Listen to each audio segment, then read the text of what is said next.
What is happening, AJ Game Dude here? Yeah, okay, I'm absolutely bagging on Xbox at this point. I feel like no news that comes out of them is good news, and what I'm about to talk about may be either neutral news or disastrous depending on what perspective you look at it, so let's talk about it. Microsoft is going to be adding the next Call of Duty, whatever that may be, to Game Pass, Wall Street Journal reports.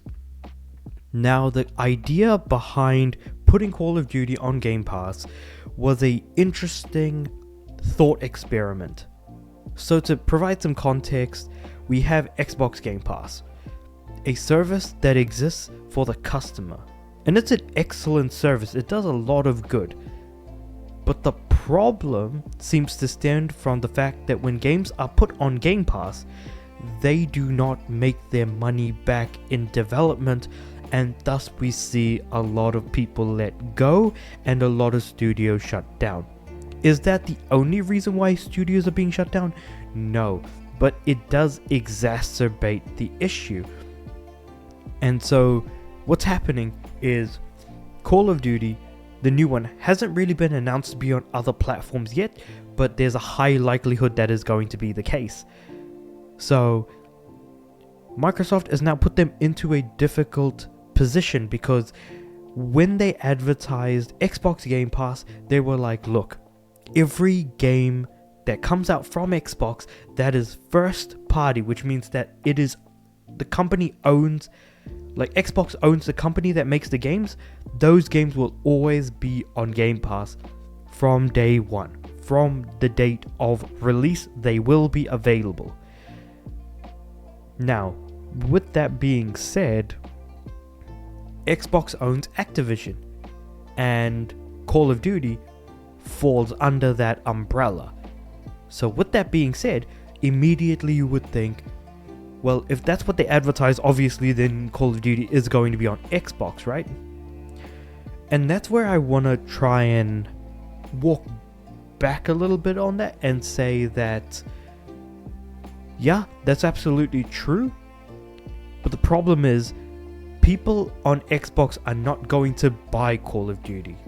So what this means is that rather than spending $70 for Call of Duty, they are instead going to pay maybe $20 for the, I can't remember how much Xbox Game Pass is, but $15 for Game Pass, I think, 15, so 15 for the month.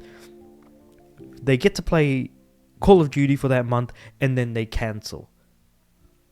The difference between $70 per person and $15 for 1 month is about, $55? So, effectively that's $55 less that Call of Duty sale is going to receive. So, it almost feels like as if they put the game on Game Pass, that there is a chance that the money that they receive is just not going to be as much as what they would honestly be hoping for. And honestly, that is kind of a fascinating thing to think about, because you ideally don't want to put a game that sells a large number of copies at the price of $70 on a subscription service. The reason for that is because you actually want to make the most amount of money per copy sold. But it's also worth considering the fact that on Xbox, Call of Duty is only 9% of the actual player base.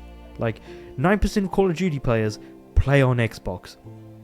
The remaining 91% are across PlayStation and PC. So, in order to make the most amount of money from Call of Duty, in order to make up the money that was spent on buying Activision, which is around $69 billion, in order to try and make that money back, Xbox is selling the game at $70 on PlayStation and PC, is what my assumption is going to be. Nothing has officially been announced. But what has been announced is that the game is coming to Game Pass. So anyone on Xbox is then going to get the game through Game Pass. And that does seem like a sound strategy. But the problem then becomes people who are playing Call of Duty on Game Pass are going to then advertise to other people, hey, you should play it on Game Pass, play Call of Duty on Game Pass. Then they'll get a lot more people from the PlayStation side onto the Xbox side to play Call of Duty on Game Pass instead of any other platform. But then, if there's too many people who are getting Call of Duty through Game Pass rather than through other platforms, the amount of money that they get overall is actually going to go down. So they have to play a very careful balancing act with Game Pass, where you can keep putting every single game that you make under all of the developers under your umbrella as Xbox.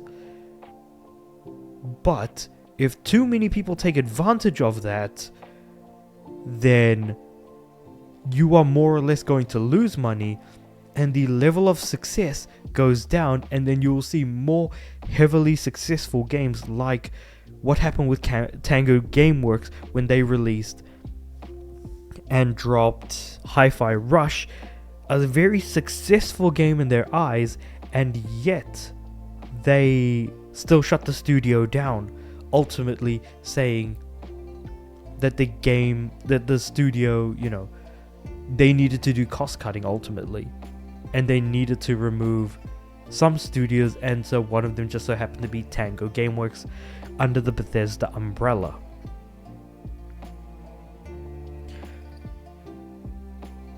It's just interesting to consider what Game Pass is to the actual industry, because I do think that it is a poison. Because I think what Game Pass should have been is what PlayStation Plus is now, where you've got some tiers, but when you release a game, it doesn't immediately release on Game Pass. Instead, it will be added to Game Pass a year to a year and a half after launch. But then there is still a very unhealthy mentality about, oh, why on earth would I pay for this game when I can just wait for it to come on Game Pass? I will never forget this phrase, why would I pay for it now when I can wait for it to be on Game Pass?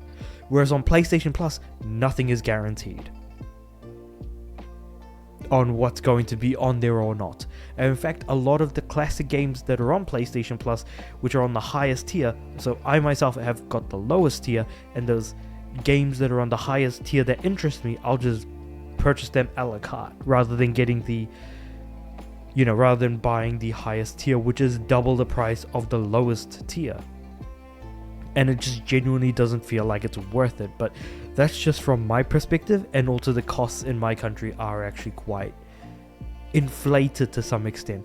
But let me know what you guys think about this whole idea, this whole concept that I've explained to you now in the comments below, because I do want to hear, do you guys actually agree with the concept of Game Pass?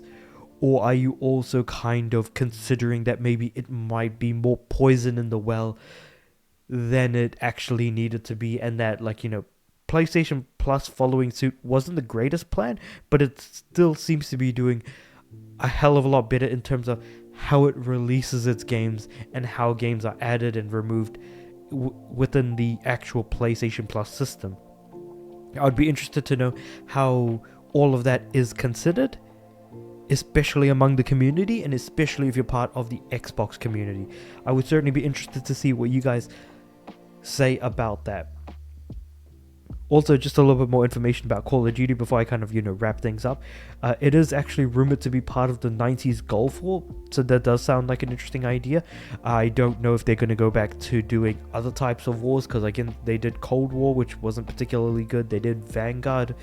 A lot of the World War II stuff. They did also sort of future stuff with Black Ops 3, Infinite Warfare, and Advanced Warfare. There was also that sort of mixed up with sort of semi-futuristic stuff. But I think Battlefield did do pretty well with the whole World War One theme, and then also the idea that Battlefield did also touch sort of more urban warfare rather than modern warfare with Hardline as well. So I feel like there are places in which Call of Duty could really change things up and make it more unique, but I digress. With all that said and done, let me know what you guys think about all that in the comments below. Oh, actually, there was also another thing. Apparently, there are rumors going around that Xbox Xbox Game Pass Ultimate is going to be going up in price, as well as Game Pass proper, because keeping in mind there are 3 layers of Game Pass, being Game Pass Core, Game Pass, which is only on Xbox, and then Game Pass Ultimate, which gives you Game Pass for Xbox and PC. Now the difference between Core, which is the lowest, is it only gives you access to maybe 15 to 20 games, and then if you then upgrade to the next one up, you'll get access to hundreds of games. I just thought that that was an interesting thing that I feel like gives Xbox a really good idea of actually charging extra when they do put Call of Duty on there, to then charge like another $5, and eventually when the prices balloon enough on a monthly basis for Game Pass, I feel like you're going to be pushing more people away than adding them in. But yeah, that was another interesting thing I just read in this Verge article as I was talking about it, and I was like, oh god, yeah, I totally forgot about that. But yeah, with all that said and done, let me know what you guys think about everything in the comments below. Like the video if you liked, subscribe to the channel. I'm aiming for 200 subs by the end of the year, and with all that said and done, I do upload every day, so I'll see you guys tomorrow.